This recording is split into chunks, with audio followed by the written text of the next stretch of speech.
यह कहानी है रहस्य ही सुरक्षा है के बारे में।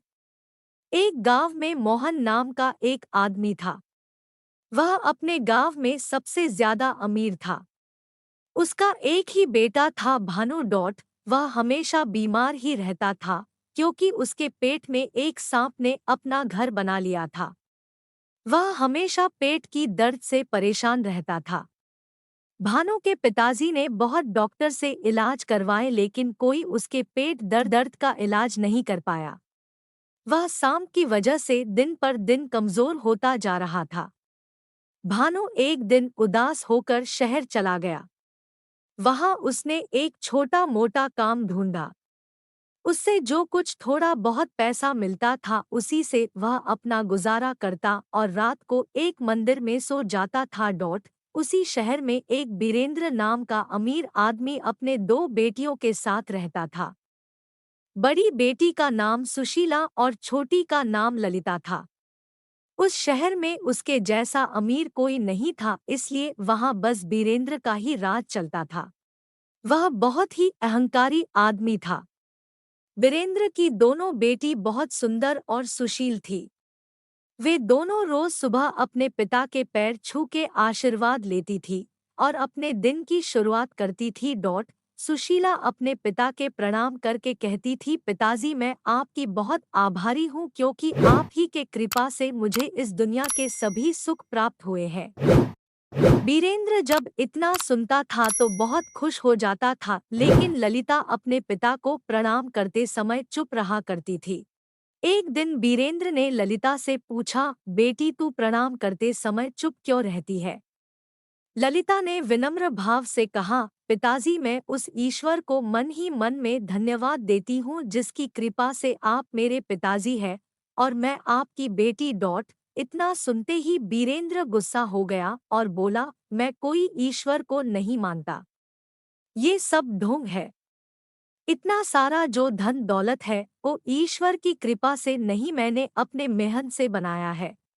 ललिता ने कहा, पिताजी ईश्वर की कृपा नहीं होती तो आज आप पूरी जिंदगी मेहनत करके जितना भी धन जमा किए हैं सब बेकार हो जाता। बीरेंद्र बोला, अच्छी बात है, जब तुमको अपने ईश्वर पर इतना भरोसा है तो आज देख ही लेते हैं कि तुम्हारा ईश्वर तुम्हारे लिए क्या कर सकता है। उसने अपने नौकरों से बोला, इस लड़की का विवाह किसी भिखमंगे से करवा दो ताकि इसकी औकात समझ में आ जाए। बीरेंद्र के नौकरों ने ललिता के लिए किसी भिखमंगे की खोज शुरू कर दी। एक दिन नौकरों ने भिखमंगे को खोजते खोजते एक जंगल में पहुंचे। वहां एक पेड़ के नीचे भानु भूखे प्यासे सोया हुआ था और एकदम भिखमंगे के जैसा दिख रहा था। बीरेंद्र के नौकरों ने उसको पकड़ लिया और उसके पास ले आए। बीरेंद्र ने अपने छोटी बेटी ललिता का विवाह उसी कर दिया। यह देखकर सुशीला ने उसका मजाक उड़ाते हुए बोली, व्यर्थ की बातें करके तुमने पिताजी को गुस्सा दिला दिया था। अब बहुत समय है, तू उनसे क्षमा मांग ले। क्या तुझे इतना भी पता नहीं कि किसी बड़े या अपने किसी गुरु सम्मान पिताजी की भावनाओं को चोट पहुंचाना सही नहीं है? ललिता बोली, दुनिया में किसी से डर कर या अपने सुख के लालच में आकर जो व्यक्ति सत्य का साथ देना छोड़ देता है उनकी ईश्वर भी कोई मदद नहीं करता है और वो भी नाराज हो जाते हैं।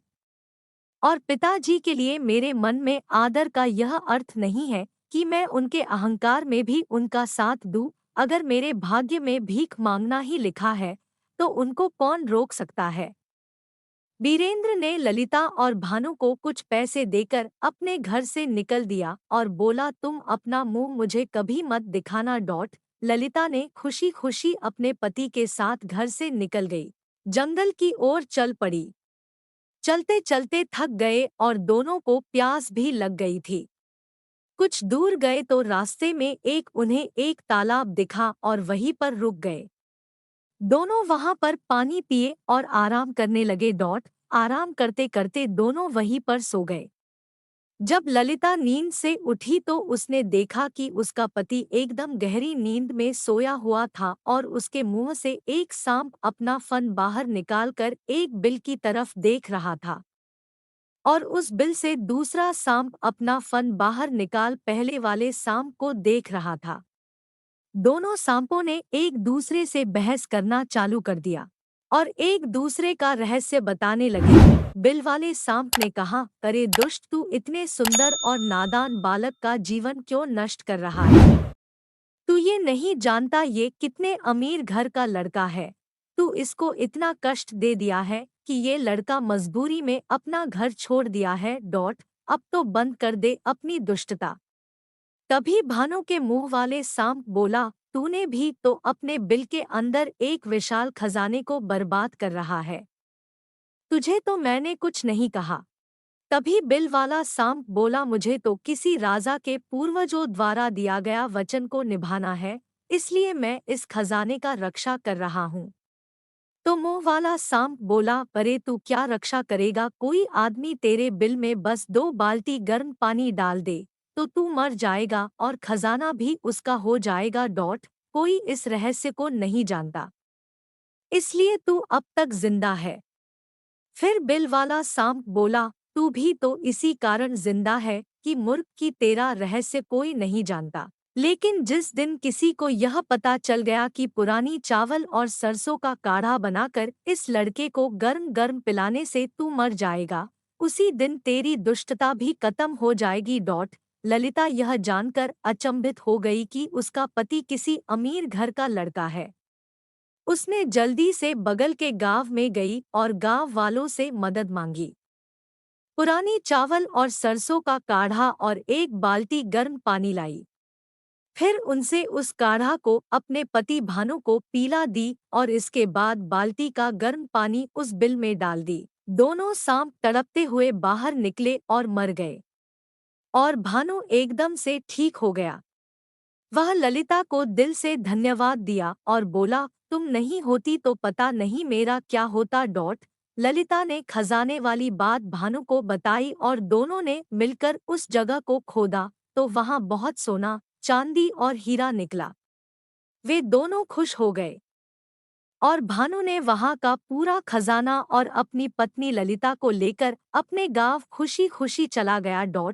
सारांश, इस रहस्य ही सुरक्षा है कि कहानी से हमें ये शिक्षा मिलती है कि हर इंसान को अपनी गुप्त बातें किसी को बतानी नहीं चाहिए।